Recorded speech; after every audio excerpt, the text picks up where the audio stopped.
Hello everyone, welcome to my channel and this video. By the way, there are many more on my channel interesting content that will definitely interest you. Thank you all for your attention. Do not forget to subscribe, like and leave comments. Enjoy your viewing. Thank you for your attention. In the previous series, it's here at last, the sequel to the blockbuster weekly series Batman Eternal. 5 years ago, Batman and Robin worked the most disturbing case of their crime-fighting careers, bringing down the organization of the ultimate human trafficker, the mysterious woman known only as Mother. At the time, Dick Grayson never quite understood the scope of that case, but now its darkest secrets are coming back to haunt him and everyone else who ever worked with Batman. With Bruce Wayne now lost to them, Dick and all his allies are out in the cold. Who can they trust? Is someone among them not who they say they are? And who is the deadly, silent young woman in black who's come to Gotham City looking for Batman?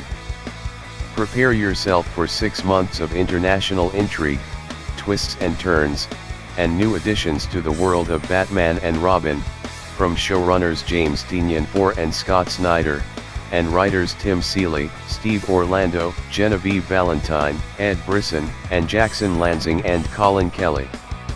The orphan has pummeled Harper Row into submission, the horror of it sending her younger brother Cullen running. He mocks her efforts to stay alive, reminding that her life of hardship should have hardened her, and her brother has now abandoned her as all family does.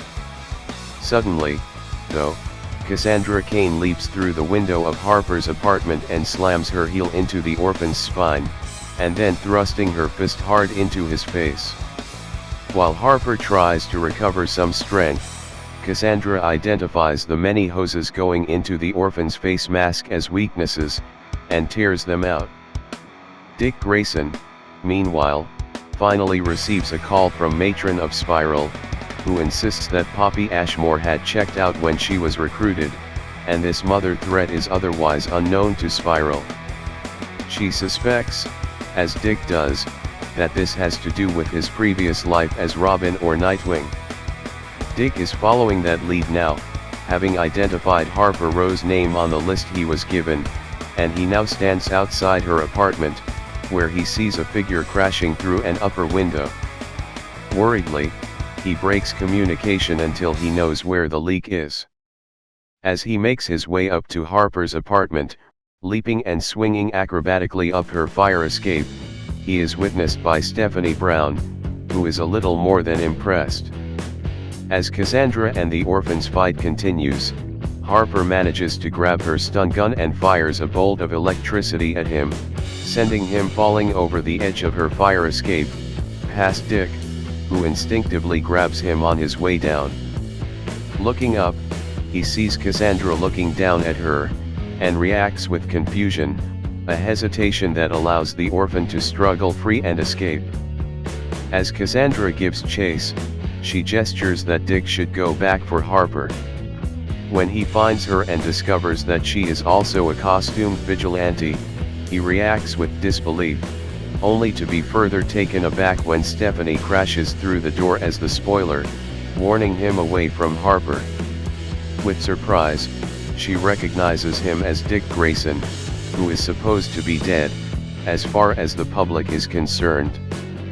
He urges her to ignore that fact and help him give Harper some medical attention. Applying pressure to her friend's wounds, Stephanie worries aloud that she smells something.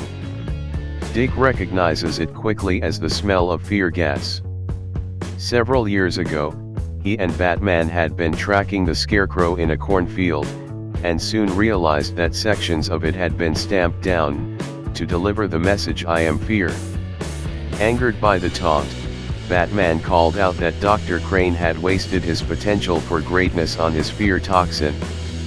He could have been so much more, but he'd made a big mistake.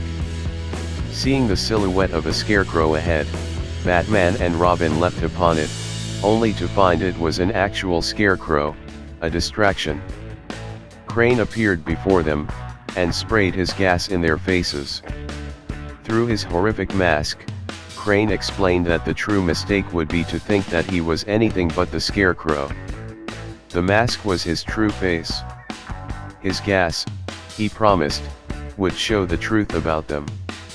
Dick was profoundly affected, expressing his own insecurities about being part of the legacy of Batman through taunts and jeers by familiar enemies.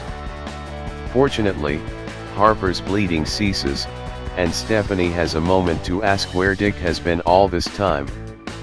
Batman is gone, and in his place is a robot who chases costumed vigilante teens from the streets.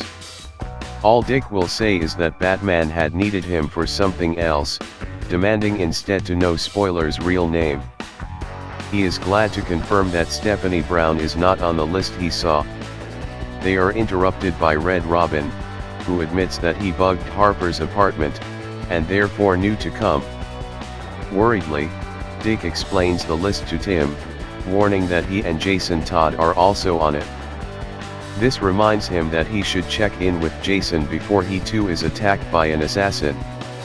Snidely, Jason responds to Dick's call by asking what she looks like, having already cornered Cassandra at gunpoint. Batman and Robin Eternal number 3. It's here at last, the sequel to the blockbuster weekly series Batman Eternal. 5 years ago, Batman and Robin worked the most disturbing case of their crime-fighting careers, bringing down the organization of the ultimate human trafficker, the mysterious woman known only as Mother. At the time, Dick Grayson never quite understood the scope of that case, but now its darkest secrets are coming back to haunt him and everyone else who ever worked with Batman. With Bruce Wayne now lost to them, Dick and all his allies are out in the cold. Who can they